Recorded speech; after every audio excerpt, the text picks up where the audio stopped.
ناکامی و ناامیدی، زشتی و بیچارگی، سرگردانی و غلامی. بله، غلامی. غلام قسمت شور و زندگی ناآسوده خیش. دری نگذشته پدرش به خانه زوجه نو می آورد. الکی از سیمایش معلوم بود که چگونه است این زنی به جای مادر آمده. این زنی سرغوغا، دغل، بدخشم و همیشه ناراضی به این دو کودک خراب و لاغر تماما اهمیت نمیداد. حتی شستشوی نمودن و سر و لباس تازه به بر نمودن آنها را گویا که فراموش میکرد. هاشم خردکک باز دادر داشت. دادری که خیلی خرد بود. از او هم خردتر با نام گلمرد. هاشم و گلمرد تنها ماندند، به بال و پر و تکیه‌گاه در این دنیای تیره و تار. آنها نه از بوی مادر سیر بودند و نه از آغوش گرمش. کسی به این یتیمان لباس نو نمی خرید. حتی نوازش یا خود مهربانی نمی کرد. هاشم با دادرش در کنج خانه پوستک بیموی و کرپچه های دریده رو پهن نموده به همدیگر جوز شده، گاه گاه از خنکی لرزیده گرسنه می خوابیدند. هاشم از آن اکتورهای نیست که او زود تسلیم شود در ناامیدی ها، در ناآمدی کار. نه، هاشم می تواند جلوی کار به دست گیرد، می تواند تشکیلاتچی خوب است، می تواند کار از نو سر کند. فقط به هاشم باید باور کرد، اعتقاد کرد. Писатель и актер, если не имеет боль, он никогда мировой произведение не создаст. Ами шахсе ки дард надорад, асарашам пучу паш мебурад. Ролҳо китобҳои ман саропо пур аз дард аст. روزها همین گونه سپری می شدند و یک روزی شوم انیقترش صبح از خواب بیدار شده هاشم گلمد خردکک را نیز می خواهد از خواب بیدار کند. ولی او دیگر بیدار نشد. دیگر آن چشمان کلان و مثل شیشه تازه و چون آسمان کپ کبودش را باز نکرد. از کلان بودن چشمانش پدری هاشم لقبش را چاکک گذاشته بود. فریادش زد: چاکک، دادر جان، بیدار شو، الکی صبح شده است. آفتاب برآمد. اما افسوس چاکک دیگر نمی توانست خنده زیبای آفتاب عالمتاب را ببیند و از این نسیم تازه بامدادی نفس بگیرد، چرا که او الکی مرده بود. گلمد خردکک با لقب چاکک از خنکی و گرسنگی از عالم گذشت. دادرش نیز بر وقت این عالم را پدرود گفت. شاید گلمد خردکک را از این دنیای بیمادری خوش نآمد. از گرسنگی ففتیدن برادرم هرگز از یادم نمی رود. اگر او تا امروزها در کنارم می بود هم عصای دستم می شد و هم تنهایی را اینقدر احساس نمی کردم. روحش شاد باد و خانه آخرتش آباد، می گوید هاشم گدا. من بانگ‌ها میپریدم. گرسنه بودم، خورد میدوزیدم، سیب قاق میدوزیدم، دادر ما سیر میکردم. بعد отавои бесоӣ ба сер мекардам. Тобистон баъд бозор ба тарбуза, харбуза яктаи медуздем, айтаги по. Баъд ҳамаи 18 кӯдака сер мекардам, хидмат баъд як каҷо рафта сарбори хоб мекардем. Як хел кадрои туда ма гиря кардам. Барои чӣ гиря кардам? Что-то ты меня там понял. Ҳамун детор бачаҳода гузашт ку, ты немножко меня изучил, поэтому ты немножко подал хашмгадо. аҷоиб аст ин дунё. ба яке ҳама чиз насиб мешаваду ба дигаре бошад ҳеҷ чиз. бештар аз танҳоӣ шикоят мекунад. дар рӯзгори 80 солаам чунон дарду кулфат, алам, азобу машаққат, ғаму андӯҳ, парешониву танҳоиро дидам ки онро бо грамму килограмм, тоннаҳо, бо метру километрҳо ва ҳатто бо рӯзҳову моҳҳову солҳо чен кардан номумкин аст.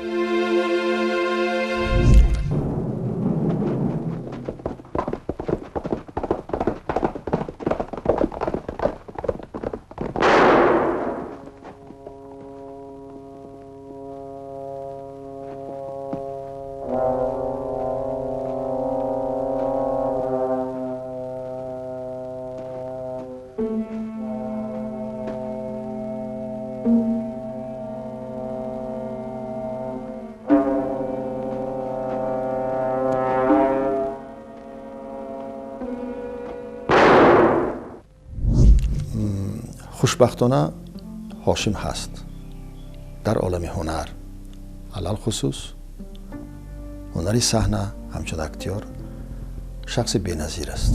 آخرین артист خلقی СССР, который звание не купил, мозолем, трудом, ранениями получил я это из Москвы. Лауреат Госпремии СССР, Народный СССР, Алучи Маданети СССР. Хамай амино гиртаги ба меҳнатам.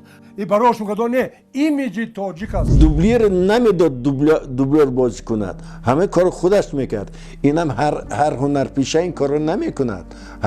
بعضی هنرپیشه میتن نه مثلا میترسم کسلفسکی человек меняет кожу. وقتی съемка بود از کوپرو خودش پرتاید یعنی افتاد. نه من نمیکنم. بعد یک اسیتی دل داشتم و یک نشان داد چقدر پریدن در کار برید. اما عاشق میشد یک سر از کجا باشد میپرتافت که من خودم میکنم، یعنی خودم سهراب هستم، خودم پهلوان هستم.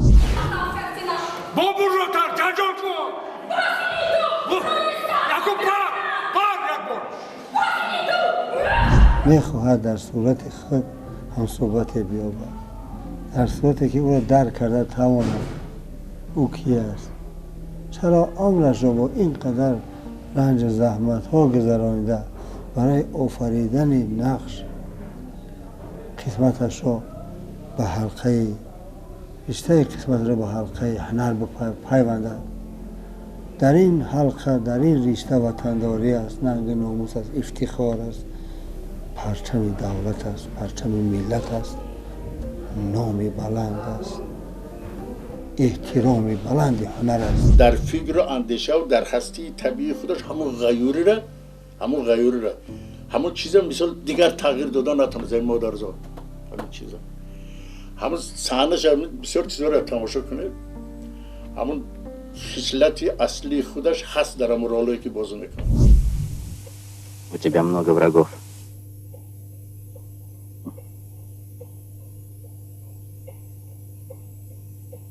А у кого их нет? همون اپیزودی که نقل میکند همون در آذربایجان چه خیلی همون گاوی بزرگه که دیگر خیلی کرده او را فهمون نبودن که او را چی میکنیم، همون را بر خوبه خودش غلطاندن چی کرد، خودش یک تاریخه. یگم تلویزیون شو پیش برآمد گفت که اکتور توجیک تمامی اکتورهای سوویتی رو در آذربایجان بریده، یک سال اکتور نیافتند. همین یک سال بعد هاشم گدو آمدن رول بازی کرد. بقدر چمپیون جهان گوشتیم به غلطی.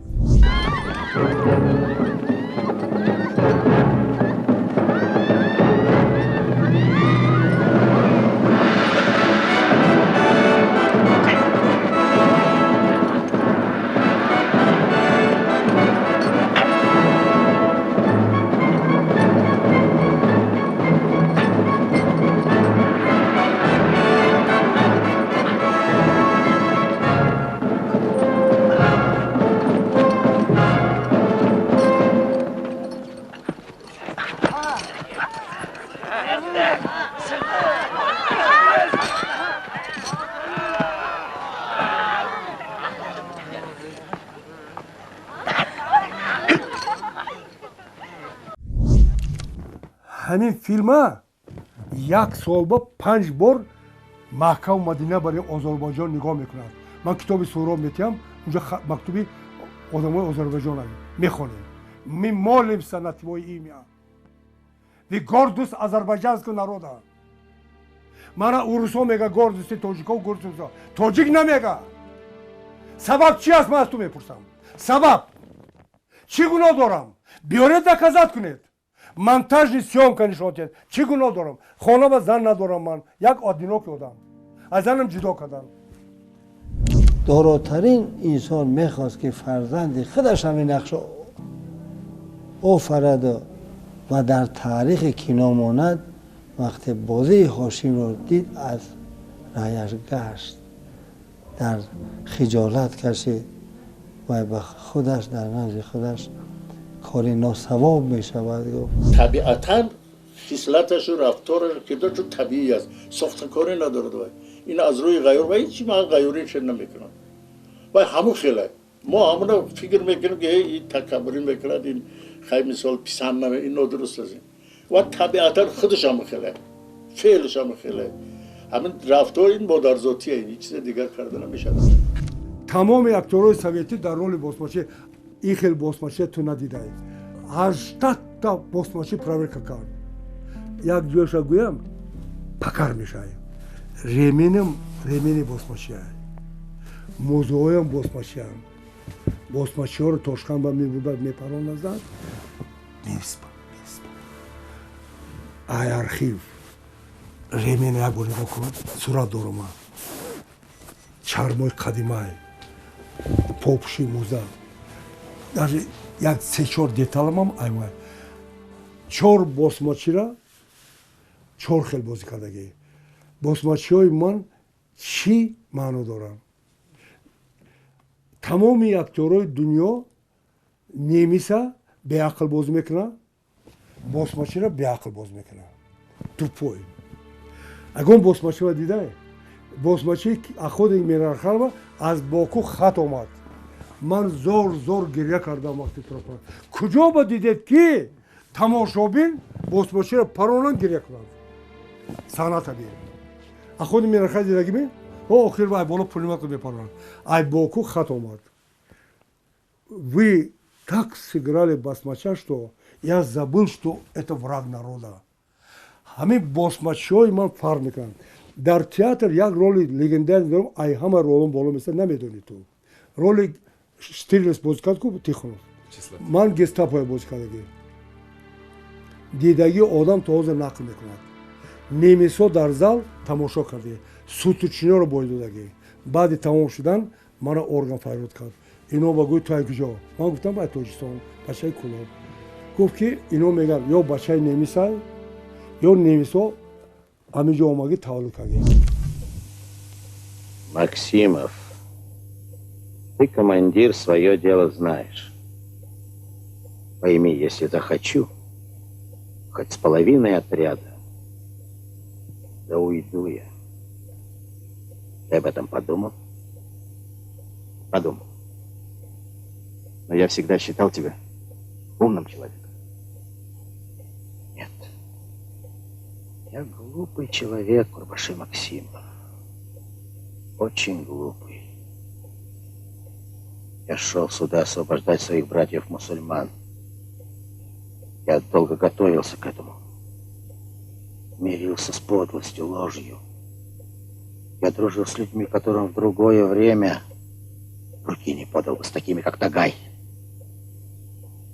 А что я встретил здесь? Ненависть и страх. Страх и ненависть. Страх и ненависть. У тебя много врагов.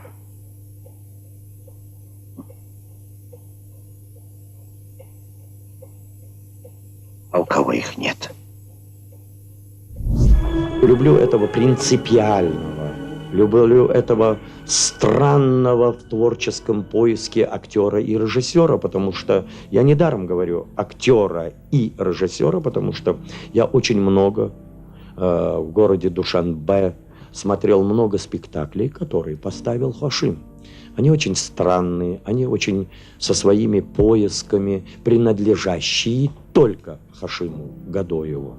И многие режиссеры, которые иногда говорят, он очень капризный, с ним трудно работать, у него тяжелый характер.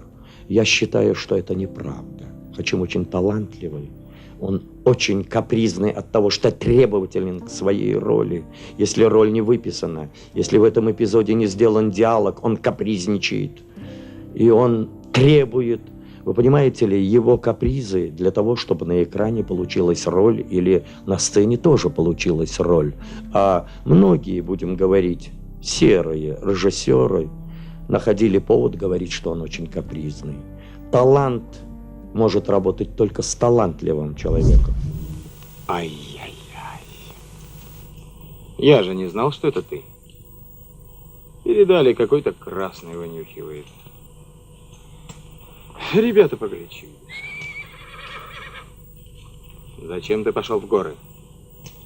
Дом мой сожгли. По кишлакам, говорят, всех наших угнали в горы. Вот я и пошел искать. Эти собаки сожгли и мой дом.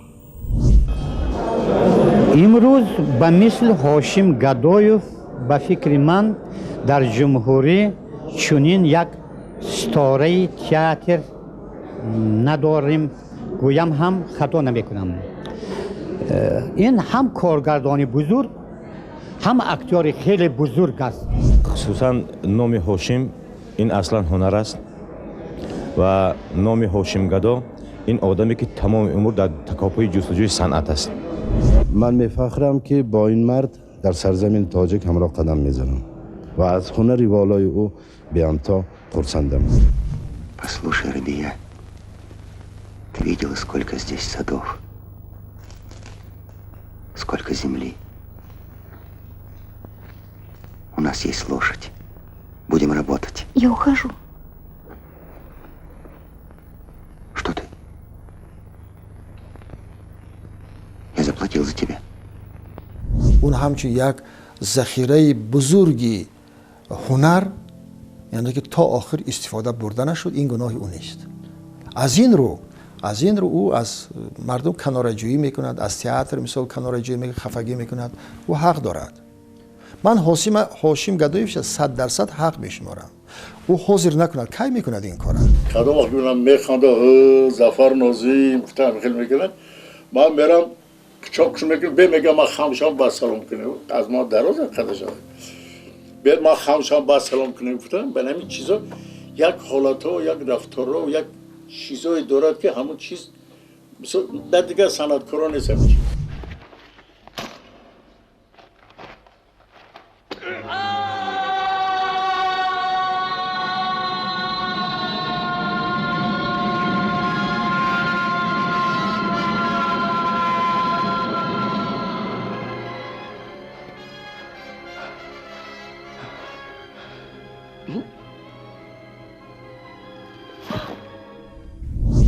چی در کار بعد مردن ما در مقبره ماندن؟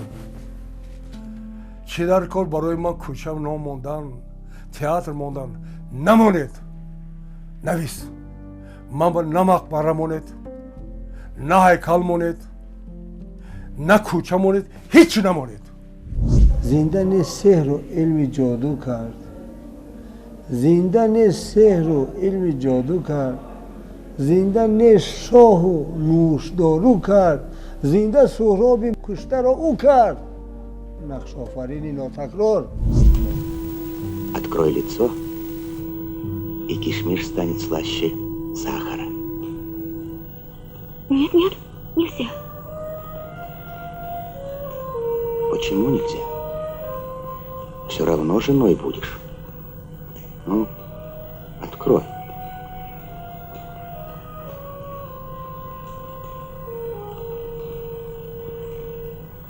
И не узнать. Изменилась.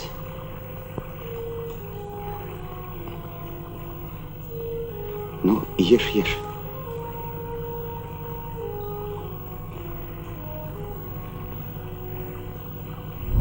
من نمیدونی هاشم گداش که وقتی که با هم میخواندن و بسیاری بودن، من خیلی یکم بار مسکو رفتگی من نمیدونم که چیه.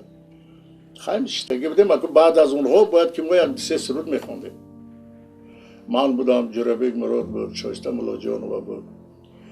بعد شتگی بودیم، خیلی صحنه وای کردم، همتی صحنه کشوده شد. پرده رو کشودن باشتیم یک از دست چپ از پس همی صحنه یک آدم چهارگاه نمیخواد چهارپایا همتی خفا قطعی برآمد صحنه اومد. همین صحنه در بین صحنه همه شتگیه. همین بین صحنه قطعی پشت قطعی همین اومد بین صحنه و همین صحنه رو پشت راست ایستاده. همین یک کمچکل حرکت ها کرد گپ زد و بعد طرف خواب باشد. بعد همین دریا دیمان ما که همین هاشم گدا بود است. یکمین بار همین آدم بعد پرسیدم که گفتن که حتما همون گاملت همون آدم ابرازش همون چیزی همین خیلی بوده است. در یک مدت کوتاه در یک سنجش و سفر هنری صاحب عنوان ارتیست خلقی اتحاد شوروی شد و برنده جایزه دولتی اتحاد شوروی شد.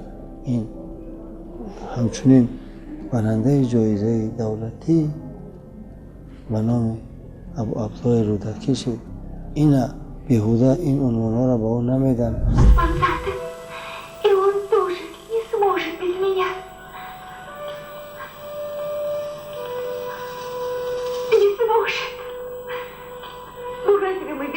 Что у нас разные будки.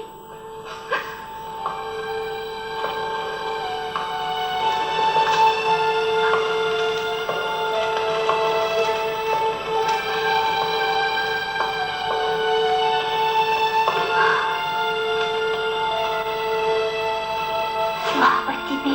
Нет, дитя мое, я ведь тоже такой же раб, как и ты. Молись богам, и они услышат. Ибо нет в мире таких богов, которым была бы ненавистна любовь.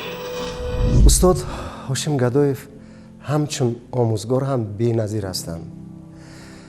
اسلوب خاصی خودشون را دارند در وقت درس دادن. یگام کس تقلید نمیکنند.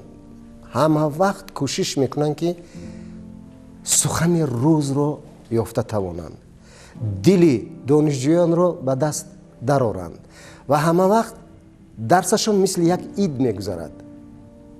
همه وقت نیست که مثلا یگام خیلی حالتی که دانشجو بینیم از درس هاشم گدا زیغ براید. چون که در حقیقت همه گپ، همه کار، همه گفتار، همه در گرد تئاتر است، در گرد صنعت است و در گرد چی کار کنن که در آینده مثلا همین خیلی هنرمندای شوند که اقلا خیلی نیمی همین استاد بریم.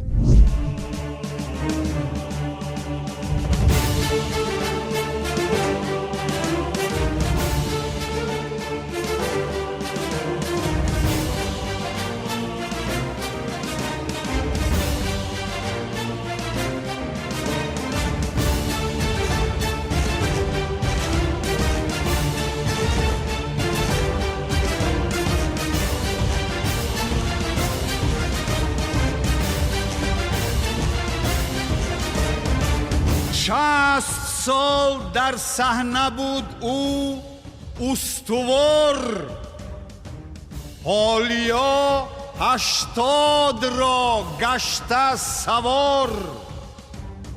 بین ما با عزت و با اعتبار، هاشم است فرهنگ ما را افتخار. هاشم است فرهنگ ما را افتخار. می توانست هیکل تراش خوب باشد، گرچنده که من میدانم که در این ساحه از دوره هایی که نو از مسکو آمدگی بودن علاکه همون وقتا در همون اجاره میشدم چه این کارا میکرد ما میدیم، ولی همون دید و ذوق همین چیز میتید میتونست کاری کند که درباره کارهای ایجادی او دنیا گپ زند به مثل اکتیورش. همه خانه ها با قالین های رنگه پر است، از رنگ قالین ها جلوگر است.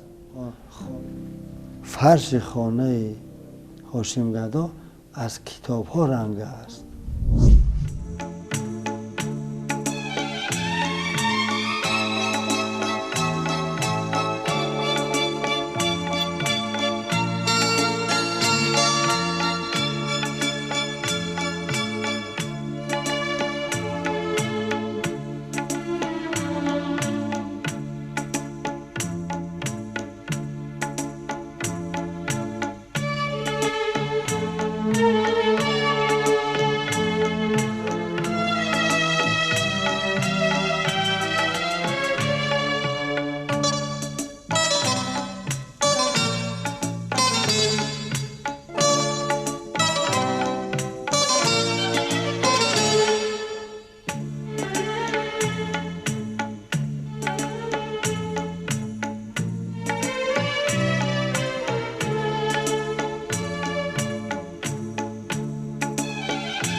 هاشم به مثل یک کتاب فلسفی برای یک روایت های خیلی قدیمه و کهنه اونا باید کشودن، باید کشویم.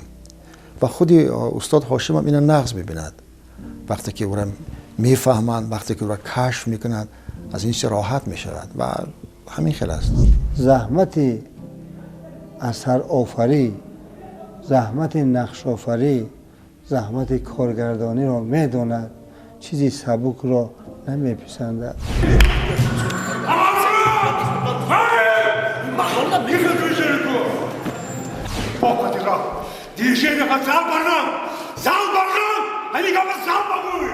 شرط نیست که او دلش کشاید. چرا او دلش کشاید؟ اون شخصیت است، او کل است، همچون هنرمند، او فیلسوف است. برای چه دلش کشاید؟ نمیکشاید، میگه باید من فهمن و او حق دارد این نگوید. ما باید هاشم فهمیم، ما باید به دل او نزدیک شویم.